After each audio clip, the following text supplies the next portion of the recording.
Hello everyone, welcome to examtotal.com. Today we are going to cover NCERT Class 10 Chapter 1 Chemical Reactions and Equations and this is Part 2.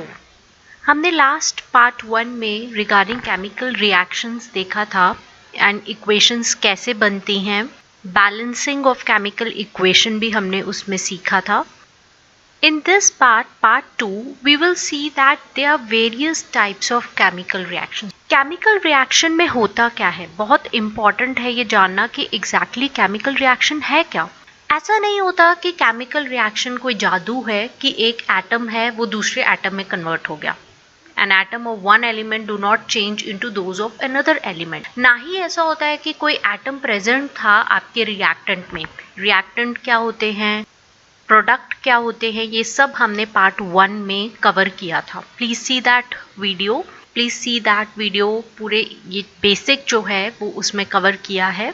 तो ऐसा नहीं होता कि कोई नया element बन गया एकदम से और पुराना एलिमेंट एकदम से डिसअपेयर हो गया मिक्सचर में से. ठीक है, ओवरऑल ऐसा है कि आपका एस्केप हो सकता है, लेकिन जब हम रिएक्टेंट की बात कर रहे हैं वी कवर कि क्या क्या बना है प्रोडक्ट, चाहे वो गैस फॉर्म में डिसअपेयर हो रहा है एयर में, लेकिन वो एक रिएक्शन में लिखा जा रहा है तो आप डिसअपेयर नहीं लिखेंगे. ठीक है, कि हो तो गया डिसअपेयर, वो उड़ गया था, वो भी प्रोडक्ट का पार्ट होगा. ठीक है, गायब नहीं हो जाता, वो किसी फॉर्म में प्रेजेंट होता है. Nor do atoms disappear from the mixture और अपेयर फ्रॉम एल्सवेयर. अगर कोई नया एलिमेंट आ जाता है कि आपने A प्लस बी का रिएक्शन किया और आप कहो बने तो C प्लस D टाइप के कुछ एलिमेंट बने हैं, तो अगर ऐसा होता है तो मतलब आपके यहाँ पे कंटैमिनेशन था, कोई नए एलिमेंट प्रेजेंट थे जो आपको पता ही नहीं थे. ठीक है, A plus b will give you reactant जिसमें A B होगा या A होगा B होगा B2 होगा, ऐसा कुछ भी होगा, ये फॉर्म में उठ जाएगा, तो ऐसा होगा. तो कोई एकदम से कोई नया एलिमेंट अपेयर नहीं होगा. ठीक है, तो एक्चुअली होता क्या है केमिकल रिएक्शन में. फिर केमिकल रिएक्शन में पुराने बॉन्ड टूटते हैं, ब्रेकिंग एंड नए बॉन्ड बनते हैं, making of bond between the atoms produce new substances. मतलब बहुत सिंपल है कि पुराने बॉन्ड टूट के नए बॉन्ड बनते हैं.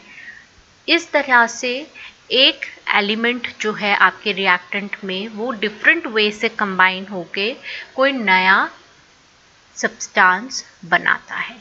तो ये बहुत इम्पॉर्टेंट है. क्या है, breaking and making of bonds, and क्या बनता है, नया सब्सटेंस. ठीक है, breaking and making of bonds to form new substance. So हम आगे क्या पढ़ने जा रहे हैं, we will study about different types of chemical reaction and उसके बारे में हमने जाना है. अभी हमने क्या डिस्कस किया कि केमिकल रिएक्शन में होता क्या है. ठीक है, केमिकल रिएक्शन में क्या होता है, during a chemical reaction atoms of one substance they do not change into those of another element nor do the atoms disappear. Actually what happens, breaking and making of bonds between the atoms to produce new substance takes place. ठीक है, नया substance बनाने के लिए बहुत important term है breaking and making of new bond. ठीक है, टू अंडरस्टैंड दिस एक reaction, types of chemical reactions को समझने के लिए हम एक एग्जाम्पल करते हैं. एग्जाम्पल में ये एक बीकर है, बीकर में वाटर है एंड कैल्शियम ऑक्साइड यहाँ पे लिया है. यहाँ पे आप एक हैंड देख सकते हैं, it is touching the beaker to see that what exactly temperature change is taking place. मतलब क्या टेम्परेचर में चेंज आ रहा है, गर्म हो रहा है, ठंडा हो रहा है. तो ये कौन सी रिएक्शन हो रही है, this is the formation of slaked lime by the reaction of calcium oxide with water. Okay, this is the reaction which is taking place. ये रिएक्शन में कैल्शियम ऑक्साइड सॉलिड स्टेट में है, ये जो ब्रैकेट में solid this is L liquid and aqueous लिखा गया है। ये क्या है, एक्विस क्या है, लिक्विड क्या है, सॉलिड क्या है, पार्ट 1 में सब कवर किया गया है। सो कैल्शियम ऑक्साइड का नेम है क्विक लाइम भी कहते हैं इसे। कैल्शियम ऑक्साइड ये वाटर के साथ रिएक्ट करके क्या बनाता है, calcium hydroxide which is slaked lime. Okay, so ये हमारी एक रिएक्शन है। ऑब्जर्वेशन अगर हम देखें तो calcium oxide it reacts vigorously with water to produce slaked lime, ठीक है, which release a large amount of heat. ये आपको कैसे पता चला कि बहुत अमाउंट ऑफ हीट प्रोड्यूस हुई है? तो पीछे आपने जैसे देखा कि we are touching the beaker, तो यहाँ पे क्या होगा, बीकर का ओवरऑल इस मिक्सचर का टेम्परेचर बढ़ जाएगा, ठीक है, it will increase. So what happens, calcium oxide जो रिएक्शन पीछे थी, it reacts with water to gives you calcium hydroxide. This is calcium hydroxide which is also known as slaked lime.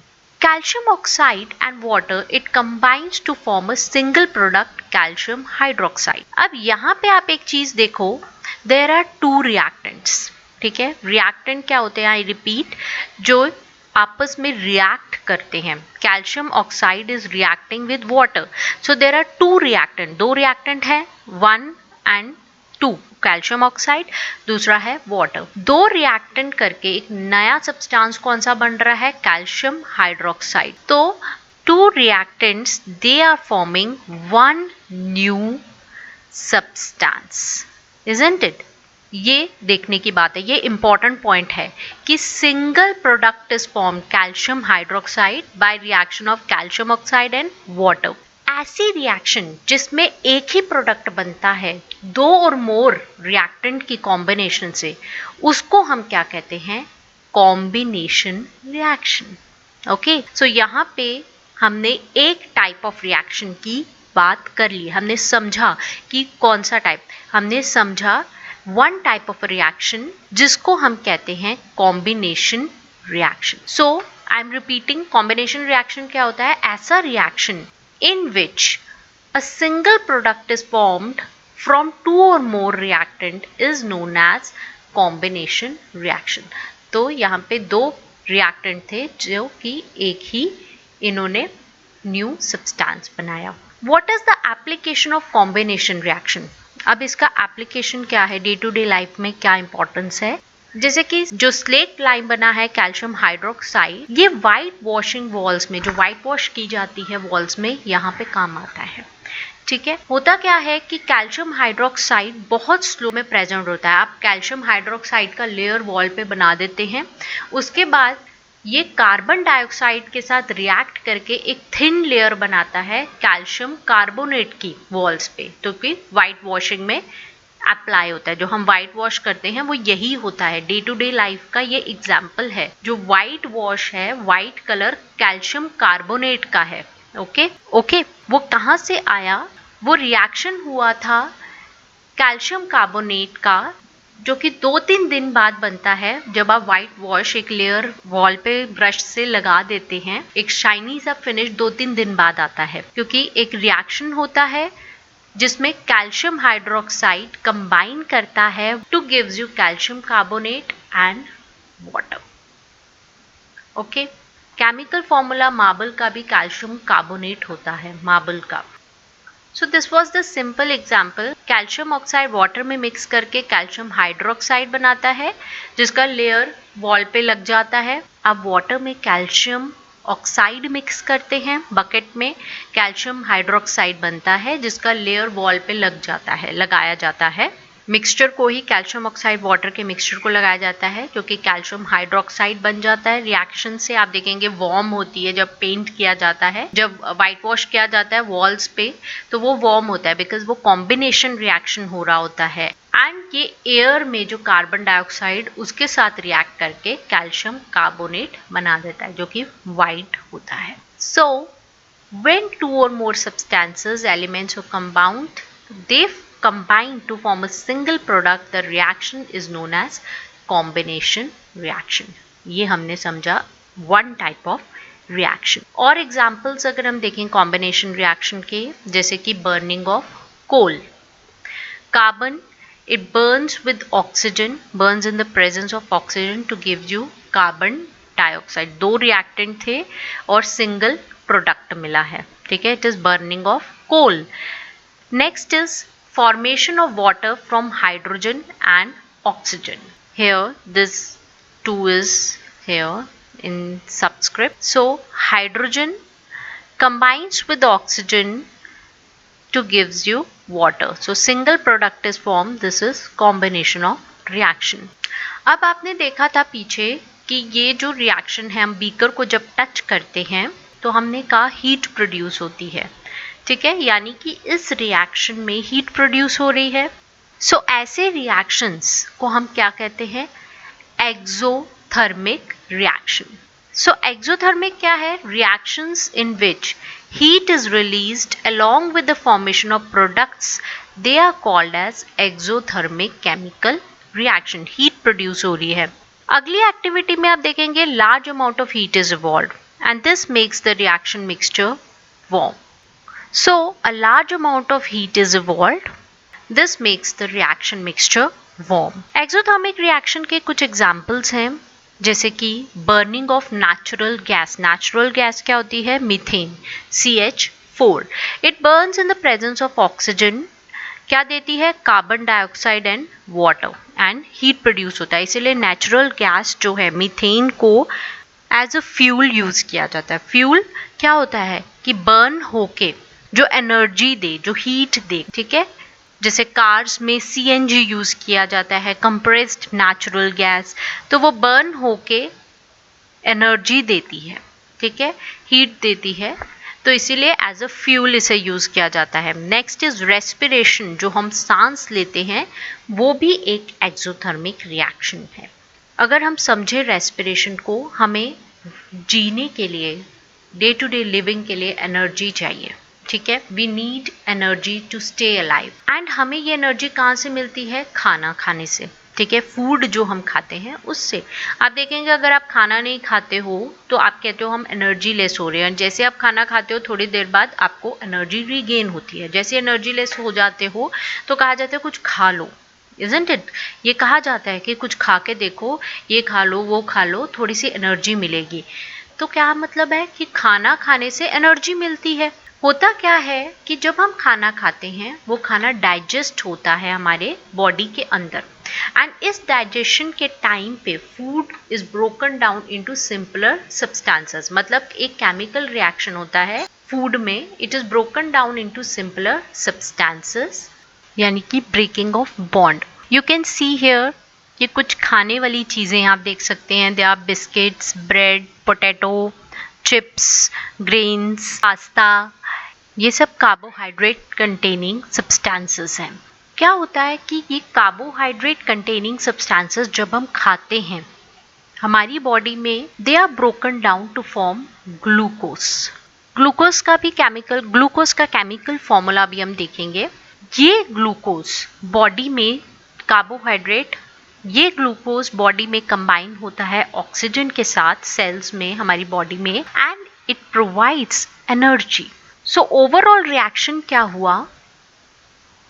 Glucose जिसका formula होता है C6H12O6, there are 6 carbon atoms in glucose, 12 hydrogen and 6 oxygen. ये combine करके glucose oxygen के साथ it gives carbon dioxide, water and energy.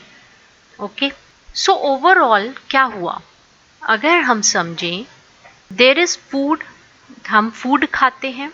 Food में suppose हमने खाया पोटैटो. ओके, पोटैटो जो कि कार्बोहाइड्रेट कंटेनिंग सब्सटेंस है, ये हमारी बॉडी के अंदर गया एंड ये ब्रेक होके बॉडी में इसने क्या बनाया? ग्लूकोज. ग्लूकोज क्या है? C6H12O6. हम सांस लेते हैं, वी टेक इन ऑक्सीजन, ठीक है, वी टेक इन ऑक्सीजन, अंदर सांस में ऑक्सीजन लेते हैं, बाहर कार्बन डाइऑक्साइड निकालते हैं, combines with oxygen and gives you, ये पूरा रिएक्शन करके gives you carbon dioxide plus water and energy. So this is the example and ये एनर्जी यूज होती है इन हमारी डे टू डे लिविंग में. ये जो हमने एग्जाम्पल डिस्कस किया, ये एग्जाम्पल किया एक्सोथर्मिक रिएक्शन का. ठीक है, we are not discussing about combination. यहाँ पे ये कॉम्बिनेशन नहीं हुआ, सिंगल प्रोडक्ट नहीं बना ना. सो दिस इज एक्सोथर्मिक रिएक्शन का एग्जाम्पल है रेस्पिरेशन. सो अभी तक हमने क्या किया, वी डिस्कस्ड कि केमिकल रिएक्शन में क्या होता है, नए बॉन्ड बनते हैं, पुराने टूटते हैं, नया सब्सटेंस बनता है. And we studied about combination reaction क्या होता है, जिसमें एक या दो सब्सटेंसेस, एक या दो रिएक्टेंट जुड़ के एक नया सब्सटेंस बनाते हैं, that is combination reaction. And then हमने डिस्कस किया एक्सोथर्मिक रिएक्शन क्या होता है, जिसमें हीट प्रोड्यूस होती है, एनर्जी निकलती है. तो एक्सोथर्मिक रिएक्शन में हमने रेस्पिरेशन जो है उसको पढ़ा. ठीक है, ये कार्बन डाइऑक्साइड जो बना है यहाँ पे, ये रिलीज आउट होता है. ठीक है, we take in oxygen and we give out carbon dioxide. तो डाइजेशन भी है इसमें, ग्लूकोज कैसे डाइजेस्ट हो रहा है टू गिव्स यू एनर्जी. तो ये खाने के साथ होता है, जो ग्लूकोज होता है वो ब्रेक होके एनर्जी निकालता है. सो दिस इज हाउ हमको एनर्जी मिलती है खाना खाने से. ये एक अपने आप में एक टॉपिक है जो कि आप डाइजेशन वाले टॉपिक में आप पढ़ते हैं कि खाना हमें कैसे एनर्जी देता है. सो this was about this reaction. Next है एक और example, the decomposition of vegetable matter into compost is also an example of exothermic reaction. Heat is given out along with the formation of a single product. So हमने combination reaction type पढ़ लिया है and उसमें हमने exothermic reaction का भी देखा कि what is exothermic reaction. Another हम एक एक्टिविटी देखेंगे जिसे हम दूसरे टाइप ऑफ रिएक्शन की बात करें. So the next reaction type we are going to discuss. Let's see this experiment first. हम यहाँ पे देख रहे हैं कि एक टेस्ट ट्यूब है and this girl is doing some experiment. ये हीटिंग हो रही है किसकी, फेरस सल्फेट क्रिस्टल्स की. इस टेस्ट ट्यूब में फेरस सल्फेट क्रिस्टल्स हैं यहाँ पे, ये बॉइलिंग ट्यूब में. आप यहाँ पे बर्नर देख सकते हैं. एंड इस एक्सपेरिमेंट में एक प्रिकॉशन ये है कि आप अपनी तरफ पॉइंट नहीं करेंगे माउथ ऑफ ट्यूब को, बिकॉज यहाँ पे एमिशन हो रही है गैस की. ठीक है, so what is the experiment, क्या है कि correct way of heating the boiling tube containing crystal of ferrous sulphate and of smelling the odor. So what is the experiment? It is the heating the boiling tube containing crystals of ferrous sulfate and smelling the odor. Odor मतलब smell को आप सूंघे, smell. तो आप देख सकते हैं इस hand से जेंटली जो गैस एमिट हो रही है, जो निकल रही है, उसको अपने नोज की तरफ लाके स्मेल किया जा रहा है. So this is the experiment. So यहाँ पे सोचने वाली बात है, हम किस टाइप ऑफ रिएक्शन की बात करने वाले हैं. सो जो टाइप हम डिस्कस करने वाले हैं वो है डीकॉम्पोजिशन रिएक्शन. ठीक है, इसमें क्या होता है, फेरस सल्फेट ग्रीन कलर का होता है, हरे रंग का होता है. ये क्रिस्टल्स जो है फेरस सल्फेट के, हमने देखना है कि क्या वो कलर जो है वो चेंज हो रहा है कि नहीं हो रहा. ठीक है, सेकेंडली जो स्मेल करेंगे, जो ऑर्डर निकलेगी उसमें से वो एक कैरेक्टरिस्टिक स्मेल निकलेगी, बर्निंग सल्फर की अलग सी एक स्मेल होती है वो निकलेगी. ठीक है, सो दो चीज़ें हैं, एक तो कलर एंड दूसरा स्मेल. ये दो चीज़ें हमें इस रिएक्शन में देखना है. फेरस सल्फेट का केमिकल फॉर्मूला है FeSO4. फेरस सल्फेट के, ferrous is iron, sulphate is SO4. ये सॉलिड स्टेट में है क्योंकि ये क्रिस्टल्स हैं. इसको जब हम हीट करते हैं, ये क्या बनाता है, फेरिक ऑक्साइड. Fe2O3 जो कि सॉलिड स्टेट में वहीं होता है, सॉलिड स्टेट में होता है, ferric oxide, sulphur dioxide gas and sulphur trioxide gas. दो गैस रिलीज हो रही हैं, एक सल्फर डाइऑक्साइड एंड एक ट्राइऑक्साइड। ट्राई मतलब 3 ऑक्सीजन, डाई मतलब 2 ऑक्सीजन। सो इस रिएक्शन में एक चीज आप नोट करें, अगर आप ध्यान से वीडियो देख रहे हैं तो एकदम पता चल जाएगा कि पिछली रिएक्शन में क्या था, दो से ज्यादा रिएक्टेंट थे और सिंगल प्रोडक्ट बन रहा था, ठीक है, कॉम्बिनेशन रिएक्शन में। इसमें क्या है, उल्टा है, सिंगल रिएक्टेंट है, ठीक है, आप देख सकते हो सिंगल रिएक्टेंट है और कितने सारे प्रोडक्ट बन रहे हैं, 1 2 3, सो 3 प्रोडक्ट्स बन रहे हैं। तो a single reactant breaks down to give simpler products. This is decomposition reaction, ठीक है। तो सिंगल रिएक्टेंट जो होता है वो ब्रेक डाउन हो रहा है to give you more products.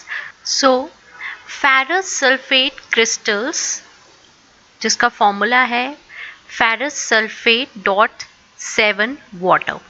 अब यहाँ पे ये आपके सिलेबस का पार्ट तो नहीं है, but you can see here कि क्रिस्टल्स के साथ यहाँ पे फॉर्मूला में 7 वाटर की बात की है। ये जो 7 वाटर के मॉलिक्यूल्स हैं ये फेरस सल्फेट क्रिस्टल्स के साथ अटैच्ड हैं, ठीक है। इसको कहते हैं water of crystallization. I am telling you this term but it is not part of the syllabus. We will study it further.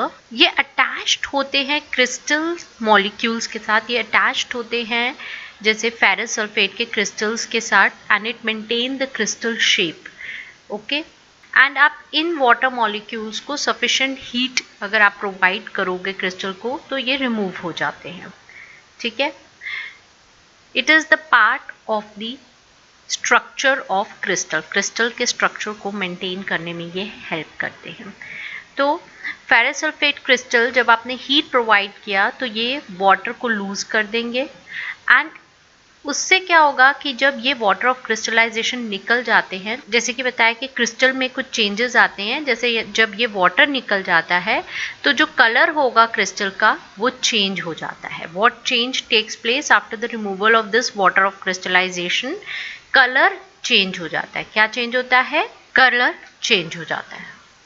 सो सबसे पहले वाटर ऑफ क्रिस्टलाइजेशन निकल जाता है, कलर चेंज होता है, फिर उसके बाद डीकम्पोजिशन होता है। डिकम्पोज होके ये ferric oxide, sulphur dioxide and sulphur trioxide में कन्वर्ट होता है। सो फेरिक ऑक्साइड तो सॉलिड स्टेट में है, sulphur dioxide and trioxide gases state में है। इसके बाद हम एक और एग्जाम्पल करते हैं डीकम्पोजिशन रिएक्शन का, जिसमें हम कैल्शियम कार्बोनेट को डीकम्पोज करेंगे calcium oxide and carbon dioxide में। अगर आप देखें कैल्शियम कार्बोनेट, जैसे कि हमने पीछे फॉर्मूला किया है, रिएक्शन भी करेंगे। हीटिंग करने पे अगर आप कैल्शियम कार्बोनेट को हीट करें, हीट का ये सिंबल होता है, हीट करेंगे कैल्शियम कार्बोनेट को तो वो calcium oxide and carbon dioxide में कन्वर्ट हो जाता है। एंड ये बहुत इंपॉर्टेंट रिएक्शन है बिकॉज कैल्शियम ऑक्साइड आपने पीछे भी यूज किया है फॉर द वाइट वॉश, और भी इसके पर्पस होते हैं, इसे क्विक लाइन कहते हैं, अभी हमने पढ़ा था थोड़ी देर पहले। And it has many uses, for example in the manufacture of cement as well. तो ये एक इम्पॉर्टेंट रिएक्शन है। जब आप हीटिंग करके डीकॉम्पोजिशन करते हैं उसे क्या कहते हैं, थर्मल डीकॉम्पोजिशन। आफ्टर दिस आप रिएक्शन देखिए, कैल्शियम कार्बोनेट जो है ये टूट के क्या बन रहा है, डीकम्पोज होके calcium oxide and carbon dioxide. Calcium carbonate को लाइमस्टोन का and calcium oxide is quick lime. So this was one reaction. Next is heating of lead nitrate and emission of nitrogen dioxide. ये भी एक thermal decomposition का example है। We are taking lead nitrate एक test tube में, boiling tube में tong की मदद से हमने इसे पकड़ा है एंड इसे हम बर्नर की हेल्प से हीट कर रहे हैं। तो क्या होता है, ब्राउन फ्यूम्स निकलते हैं। emission of brown fumes, and ये फ्यूम्स किसके हैं? नाइट्रोजन डाइऑक्साइड के।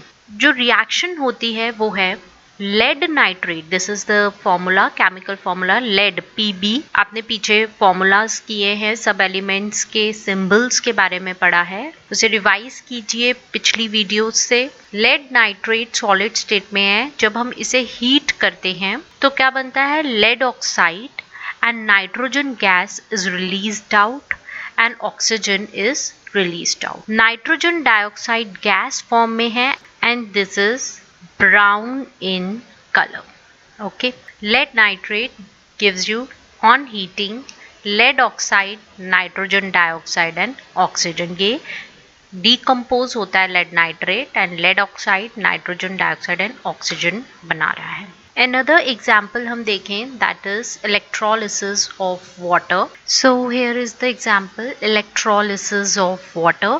इसमें क्या है, एक प्लास्टिक मग लेते हैं, यहाँ से ड्रिल करके इसमें स्टॉपर लगा के ड्रिल करते हैं, स्टॉपर लगाते हैं एंड 2 इलेक्ट्रोड्स लगा देते हैं एंड इसको एक बैटरी से अटैच करते हैं। पड़ा होगा एनोड एंड कैथोड होता है, एनोड एंड कैथोड, जिसमें एक एनोड होता है एक कैथोड, एंड रबर स्टॉपर के यहाँ पे कार्बन रॉड्स लगाते हैं, graphite, and inverted test tube इसके ऊपर रख देते हैं।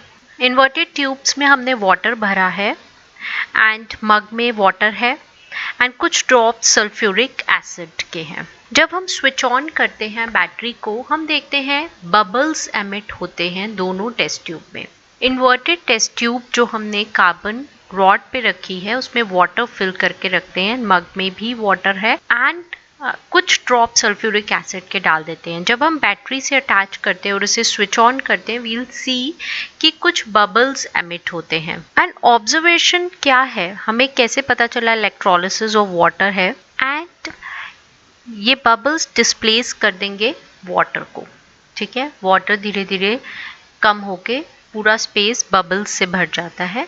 आपको ऑब्जर्वेशन ये रहेगा, ऑब्जर्वेशन कि जिस टेस्ट ट्यूब में एक टेस्ट ट्यूब में डबल अमाउंट है बबल्स का, ठीक है, एंड वो टेस्ट ट्यूब होगी जिसमें है हाइड्रोजन गैस। आप अगर मैच स्टिक से जलाने की कोशिश करेंगे, अगर आप फ्लेम पास लाएंगे तो ये ब्लू फ्लेम से पॉपअप साउंड, जैसे क्रैकलिंग सी साउंड होती है, ब्लू फ्लेम से ये जलेगी एंड ये डबल अमाउंट होगा द अदर टेस्ट ट्यूब में जो होगी जिसमें कि होगा ऑक्सीजन गैस। तो हमारा ओवरऑल कंक्लूजन ये रहेगा कि वाटर मॉलिक्यूल में 2 एटम्स हाइड्रोजन के होते हैं जिसका सिंबल H है, हम ऑलरेडी पढ़ चुके हैं, एंड एक एटम ऑक्सीजन का होता है। So this was the conclusion, electrolysis of water. Next है silver chloride, it turns grey in the sunlight to form silver metal. तो ये क्या हुआ है, एक चाइना डिश लिया है जिसमें सिल्वर क्लोराइड हमने लिया एंड सनलाइट की प्रेजेंस में एक रिएक्शन होता है, एंड वो रिएक्शन क्या है, उसमें सिल्वर क्लोराइड जो कि वाइट कलर का होता है, it turns grey in the sunlight. Reason क्या है, what is the reason? Reason ये है कि डीकॉम्पोजिशन होता है सिल्वर क्लोराइड का into silver and chlorine by the light. Decomposition reaction का ये एग्जाम्पल है सिल्वर क्लोराइड। ये जो एग्जाम्पल्स हम कर रहे हैं ये बहुत इंपॉर्टेंट है एग्जाम की पॉइंट ऑफ व्यू से भी। आपसे ऐसे पूछा जाता है what happens to the silver chloride in the presence of sunlight, तो क्या होता है, इट टर्न्स ग्रे, और उसका रीजन ये है कि सिल्वर क्लोराइड डीकम्पोज हो जाता है। डीकम्पोज देखो, एक ही रिएक्टेंट है सिल्वर क्लोराइड, हीट की प्रेजेंस में डीकम्पोज होता है into silver and chlorine. Silver का कलर आपको पता है, इट इज ग्रेइश, जिसका शाइन सिल्वर तो हर ने देखा है, तो it is grey in colour, and chlorine जो है वो गैशियस फॉर्म में होती है, वो उड़ जाती है। So this is the reaction of silver chloride in the presence of sunlight. Next है and another is silver bromide को क्या होता है, सिल्वर ब्रोमाइड जो कि होता है AgBr, ये सिंबल्स आपको पता होने चाहिए। AgBr जो कि सॉलिड स्टेट में है, सनलाइट की प्रेजेंस में सिल्वर एंड ब्रोमीन गैस में कन्वर्ट हो रहा है। ये above reaction is very important, ये यूज होती है ब्लैक एंड वाइट फोटोग्राफी में। तो ब्लैक एंड वाइट फोटोग्राफी में क्या यूज होता है, सिल्वर ब्रोमाइड यूज होता है। ये बहुत इंपॉर्टेंट क्वेश्चंस है, किसी भी एंट्रेंस एग्जाम्स में भी आते हैं ऐसे क्वेश्चंस, एंड थ्योरेटिकल एग्जाम्स जो रिटन एग्जाम्स होते हैं उसमें भी पूछे जाते हैं। So what form of energy is causing these decomposition reactions, अभी हमने क्या कि सनलाइट में रख रहे हैं, सनलाइट में हीट होगी, सो डिकम्पोजिशन रिएक्शन को एनर्जी चाहिए। हमने एक्सोथर्मिक रिएक्शन किया था जिसमें एनर्जी रिलीज आउट होती है ना। डिकम्पोजिशन रिएक्शन में एनर्जी इनटेक हो रही है, requires energy either in the form of heat, या तो किसकी फॉर्म में है, हीट की फॉर्म में, या लाइट की फॉर्म में, या इलेक्ट्रिसिटी। इलेक्ट्रोलिसिस में हमने बैटरी लगाई थी 6 वोल्ट की, अगर आपको याद हो, पीछे देखिए, या सनलाइट है, या हीट कर रहे हैं, तो एक एनर्जी फॉर्म चाहिए to break down the reactant. तो वेरी इंपॉर्टेंट पॉइंट, ये पॉइंट बहुत इंपॉर्टेंट है कि डिकम्पोजिशन रिएक्शन को एनर्जी चाहिए, हीट, लाइट या इलेक्ट्रिसिटी की फॉर्म में। रिएक्शन क्या है, एनर्जी एब्जॉर्ब कर रही है, तो इसे हम क्या कहते हैं, एंडोथर्मिक रिएक्शन। ये बहुत इंपॉर्टेंट है। 2 टर्म्स हैं, एक है एक्सोथर्मिक, ओके, जिसकी हमने पहले बात की, और एक अभी हम जिसकी बात कर रहे हैं वो है एंडोथर्मिक। एंडो मतलब रिएक्टेंट ले रहे हैं अंदर एनर्जी को, ठीक है। एक्सो मतलब, एक्सो क्या होता है, बाहर निकलना, एक्सो मतलब रिलीज हो रही है, ठीक है। एंडो मतलब take in energy for the reaction. So the question is, a solution of a substance X is used in whitewashing. Name the substance X and write its formula. हमने पीछे देखा था व्हाइट वॉशिंग में कौन सा use होता है substance, that is calcium oxide, okay. So the name of the substance is calcium oxide. Write the reaction of the substance X named in the above with water. Water के साथ react करता है तो क्या बनता है? So please go back to the video to see the reaction. This is the reaction where calcium oxide, which is also known as quicklime, it reacts with water to form calcium hydroxide, which is slaked lime. Next question is, why is the amount of gas collected in one of the test tubes in electrolysis double of the amount collected in the other? Water, it decomposes to form hydrogen gas and oxygen gas. हमें पता है water में there are 2 parts of hydrogen and 1 part of oxygen. That is why 2 parts hydrogen के हैं, इसीलिए hydrogen gas double collect होती है than that of oxygen. So this was about the 2 reaction types, combination reaction and decomposition reaction. हमने exothermic reaction के बारे में भी पढ़ा एंड एंडोथर्मिक रिएक्शन के भी बारे में पढ़ा. We will cover further in our next video. That's all for this video. Thank you very much.